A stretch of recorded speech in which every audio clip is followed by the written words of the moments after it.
Welcome back, everybody. And I'm excited to present the second and last part of this 3-day of presentations. And we're going to start the afternoon. I have the pleasure to introduce to you our student, Geraldo Marshall. And, wow. All right. Okay. The first one to get this kind of reception. That's beautiful. Wow. All right. So Geraldo Marshall is a Black American trumpeter and songwriter born and raised in Washington, D.C. He earned his Bachelor of Music from the Eastman School of Music. His biggest influences include Miles Davis, John Coltrane, and D'Angelo, to name a few. His first project, 2020's Go Get Emotions, features the trumpeter singing and playing keyboards. And we are very happy to welcome, as part of his committee members, let me see, Nadia Washington as her panelist, and as his panelist and his advisor, Maestro Chase, Alan Chase. So please welcome again with a big applause, Geraldo Marshall. Thank you, Marco, for that wonderful introduction. Good evening, ladies and gentlemen. Thank you all for being here. My name is Geraldo Francisco Marshall. I'm from Washington, D.C., once known as being an artistic and an intellectual mecca for Black and brown people of all shades. I grew up in the northwest side of D.C. in the Brooklyn neighborhood, and over the last 15 or so years, I've watched the city transform tremendously. Clubs I've dreamed of headlining have closed down, and music seems to be found more and more on the streets instead of on stages. My project, entitled Empty Caverns, is a dedication to the people and places that have shaped the city's unique musical fingerprint. Here's a few notable musicians from Washington, D.C. Duke Ellington being probably one of the most influential in terms of jazz history, but Chuck Brown and Frank Cologne and Marvin Gaye are also huge influences on the city.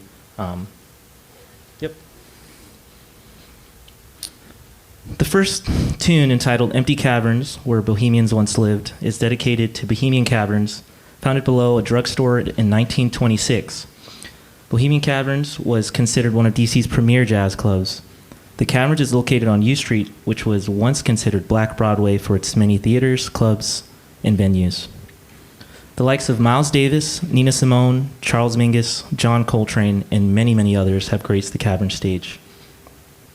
Today, Bohemian Caverns is empty, closed in 1968, reopened in the 90s during redevelopment, and closed once again in 2016, representative of an issue I see throughout my city, but also seems to affect many, many others.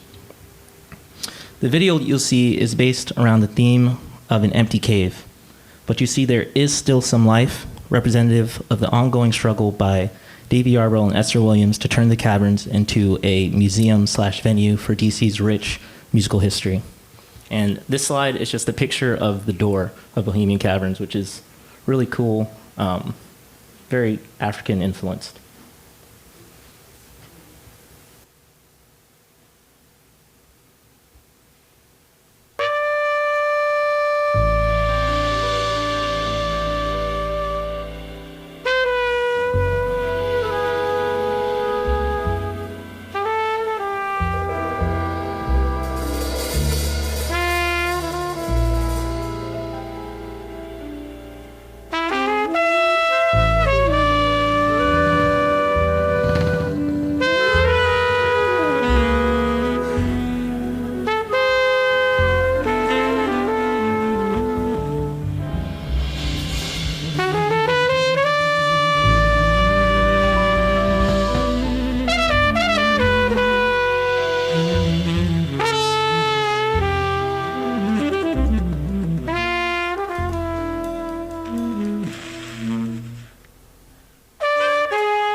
Yeah.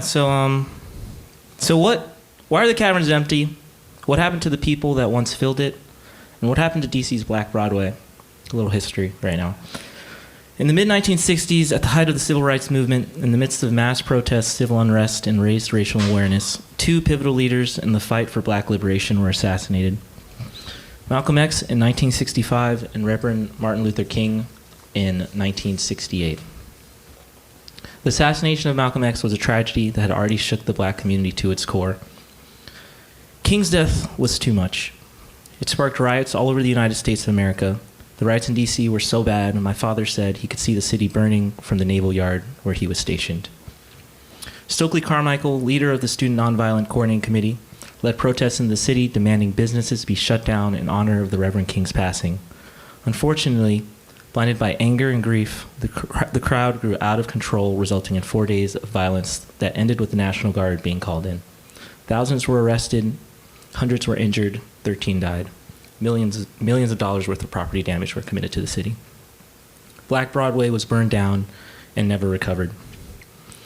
This piece, King's Dream, is dedicated to the memory of Reverend King, who believed in a universal language of love that could transform the most callous of hearts.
Thank you so much.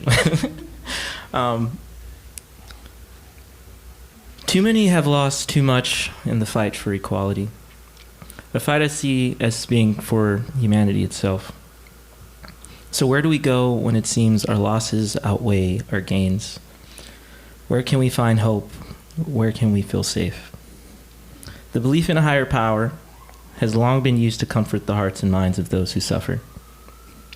My next song is dedicated to Westminster Church, a safe haven for all people, regardless of race, gender, class, orientation, or creed. Westminster was founded in 1853, making it one of the oldest churches in D.C. And over the last 30 years, the church has had a Jazz Friday and a Blues Monday, which is really cool. So a lot of young musicians get their start at Westminster Church. Using triads for the bases of the harmony and tetrachords for the melody, I tried to write a tune that I felt could be used as an offering to the spirits in any place of worship. I tried to write a prayer for all the loss and all the love. And here's some pictures of the inside. Here's some pictures of the inside of Westminster. Yeah, and here's the tune.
Thank you. The next piece is dedicated to the community as a whole.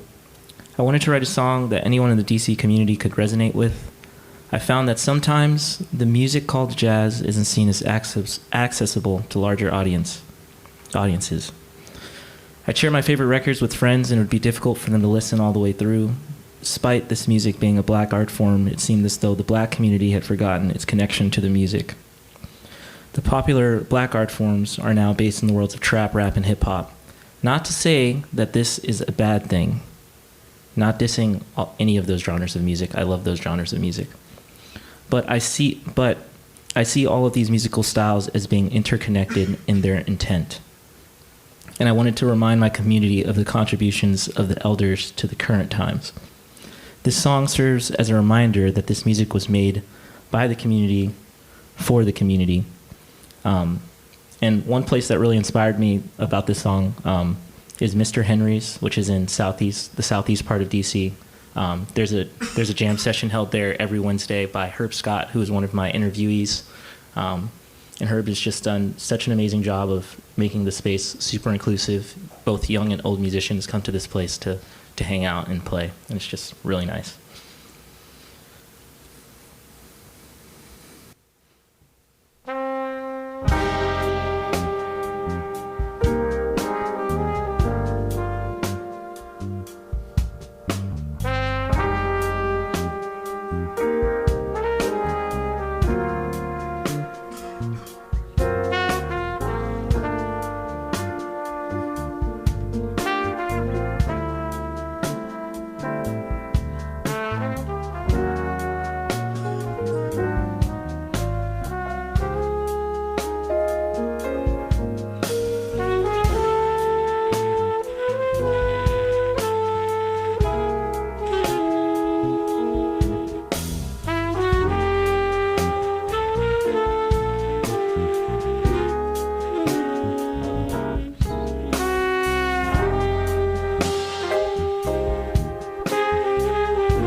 Nice. Cool, and we're pretty much at the end. This next song is about how we support the arts. The Duke Ellington made $100 for a gig on U Street in the 1950s, and to this day, we still play $100 gigs. And I don't know, I just, if we adjust for inflation, what is $100, Like, what is $100 for the art we make? And so that's what this song is about. It's just kind of a little, like, groove to just express, like, why are we playing for $100? Like, are we playing all these melodies for just $100? Maybe it's ends up being more like $50 maybe sometimes 20 bucks, and it's just not really right. Like, how do we support the arts in this city? And I have some thank yous to give. The same track is going to play, $100 Problem, because the $100 Problem is still on my mind. I'm probably going to play a gig this weekend for $100. I don't know. Thank you to the musicians for playing. Y'all did such an amazing job bringing this music to life. Thank you to Danilo and Marco for having me, for just believing in me. Thank you to my advisor, Alan Chase. You've been such a huge resource for me. Like, thank you so much. Nadia for also just uplifting me and just believing in me. Thank you so much.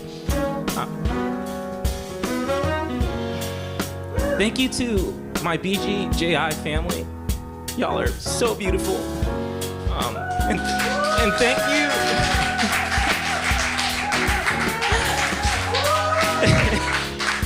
Y'all are so beautiful.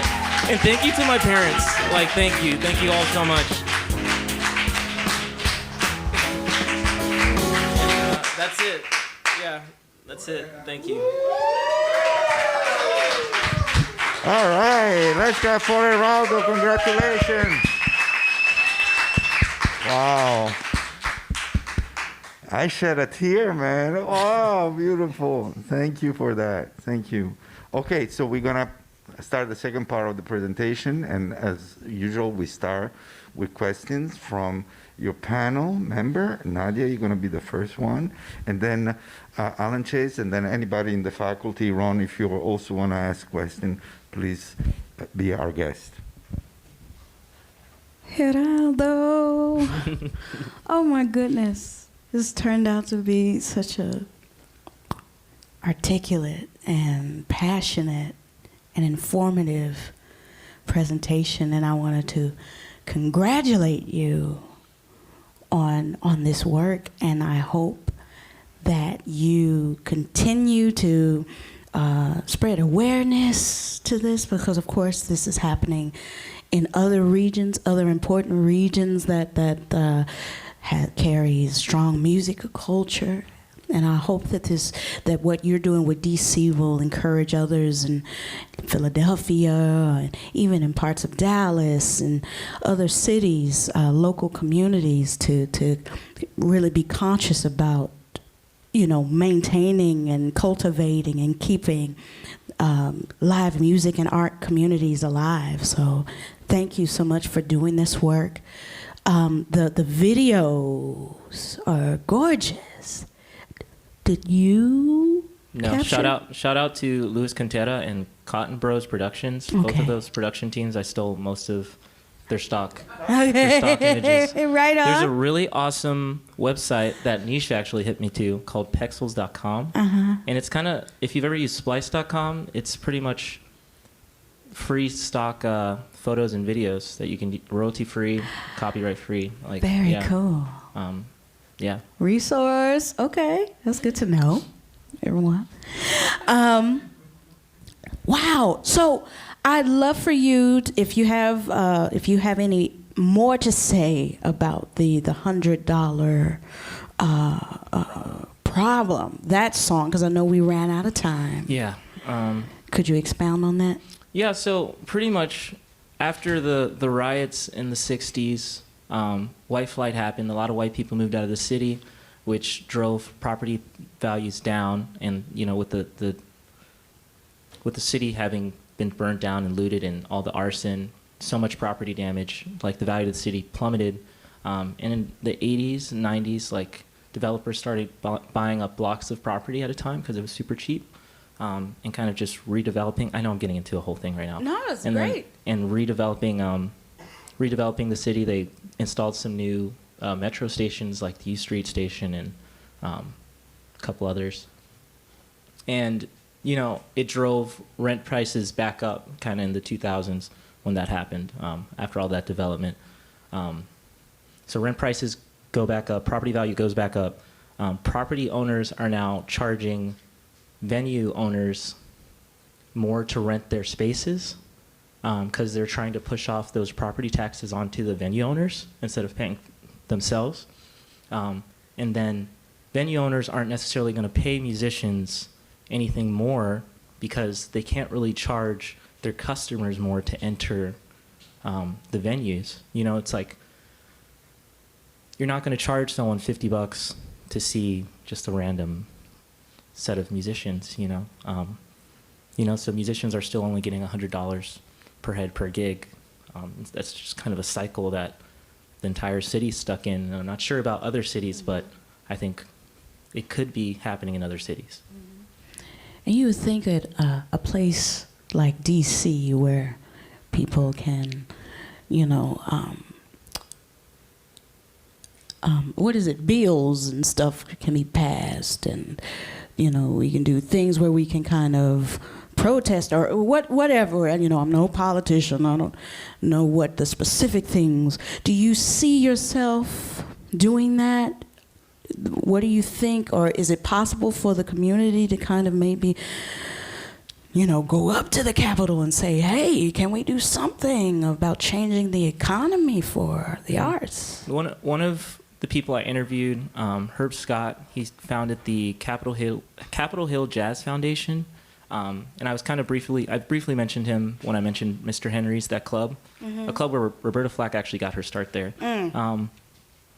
His foundation is actually really working closely with some local politicians to try and get some grants and some subsidies to venue owners and musicians for their work. So there's definitely work being done in DC to try and counteract, like, you know, all these clubs closing and whatnot. Also, Davey Yarborough and Esther Williams, who run the Washington Jazz Arts Institute. I was a student of theirs, actually. They're just doing a lot of work to kind of preserve Bohemian Caverns right now. They're just pushing, again, working with local politicians to try and get some local, some subsidies so that they could buy the entire building. Because right now there's a restaurant on top of it, but they're trying to buy the entire building so that they can turn it into a kind of DC history museum, jazz history museum, while keeping the club in the basement still a venue, you know, but it'll be under this kind of museum blanket that therefore it's a little more protected and less likely to be closed down again. Wow, thank you. And I had one more question, and then I'll pass the mic. Do you have any specific missions or plans of action to spread this music, this presentation around? You have any? I really want to teach, you know. That's I was doing that before I got here. I've taught like pretty much all ages from 5 to about 20, and I just really, like, my teacher Davey Yarborough has always talked about the power of teaching and trying to pass on that torch to the next generation, and I just kind of want to give what I've been given back. Well, congratulations, and I wish you all of the power you need to make it happen. Thank you. Maestro. Thank you. Congratulations, Geraldo, for this presentation. Pulled it all together, beautiful. It's very moving, and the music, we haven't talked specifically about it. We're not really analyzing it or anything, but I just want to say that it's really compelling. It sounds great. The tunes, the way they're arranged, the compositions, I should say, the way you're improvising on them. You know, I heard some really beautiful and impressive things in the clips that we heard here, and there's more, of course. And I hope you're going to share those. I told you, like, I thought one that $100 problem, and maybe others could be like a hit or a theme for a radio show or something like that, or a television show. And I mean, it's serious music that's, I don't like to put too many adjectives on it, but you know, it's sophisticated and also very accessible. Like, I think everyone would like it, you know, anyone should like it. And it's really a nice accomplishment. And you pulled the mixes together and did a lot of work yourself to make that happen. And so that's really important. And I really want to support the mission of this presentation and the work that you're doing. I think it's really important in all the cities that people come from, that they keep the culture alive and advocate for that.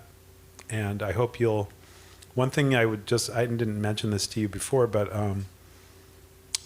if you shared some of this online, like maybe a sub part of your website or a separate website, if you want to do it that way, you could share the interviews that you did and some links, and you could do little bits and add to it later.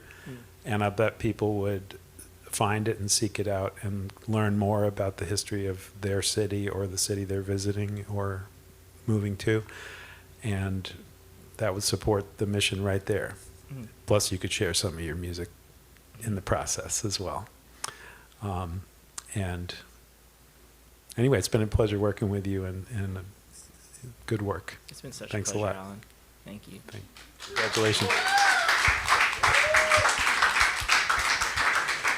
We have the pleasure to have the Dean of the Performance Division, our Dean of the Performance Division today, and I'm going to pass the mic to Ron Savage. Thank you. Thank you. Yeah, I just want to briefly just offer some encouragement. You have a beautiful sound on the trumpet, and I almost wish I could have heard more of it in the mix, you know. But whatever you do, I'd like to encourage you to lead with that trumpet sound. Whatever mission you undertake, whatever career goals you have, you know, that's a specific voice, and it carries weight. There's a lot of passion.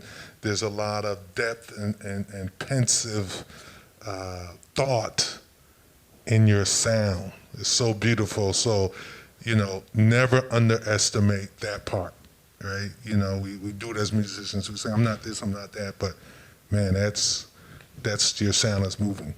And what I want to encourage you is also, the great violinist Regina Carter has been doing a similar project. And she's going through cities, starting with her own city of Detroit, and she's talking about gentrification and what it's done to Black communities and Black arts and just the fiber and education of those communities. So I think you're on to something, you know, what you were talking about in DC. And should you decide to go further, I just want to encourage you to get deeper into the systemic issues that come along with the destruction of a neighborhood. You know, it's not as simple as there was a riot, it burned down, people moved out, rich people moved in and built it back up. It's much more insidious than that. Yeah. So I just want to encourage you, because I thought the idea behind this, the presentation was great.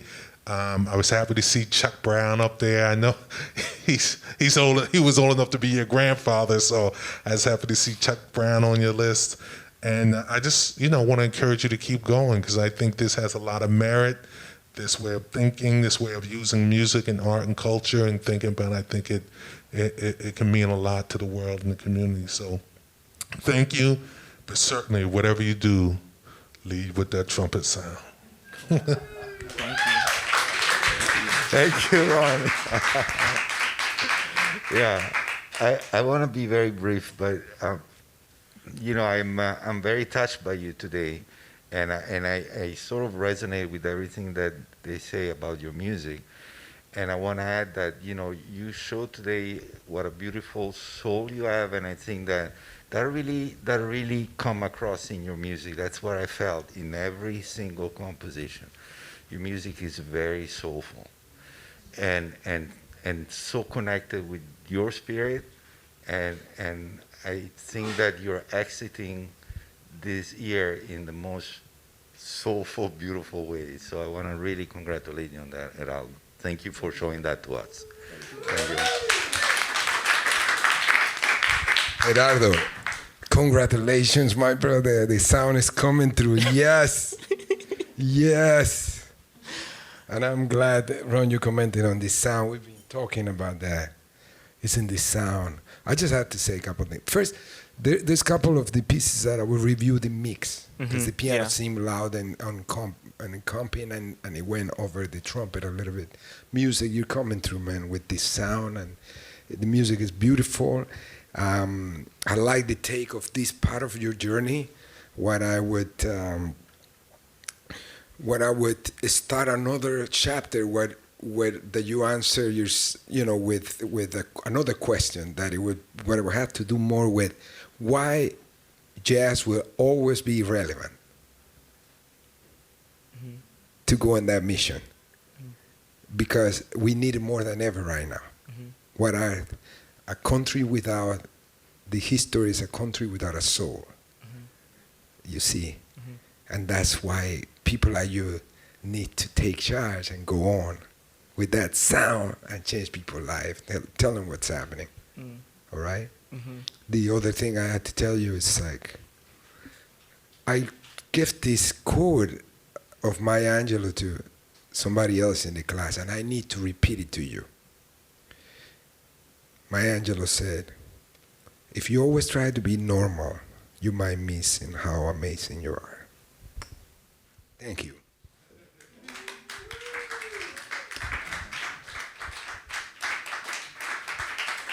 Congratulations, Geraldo. Congratulations. Woo! Yeah. Thank you so much.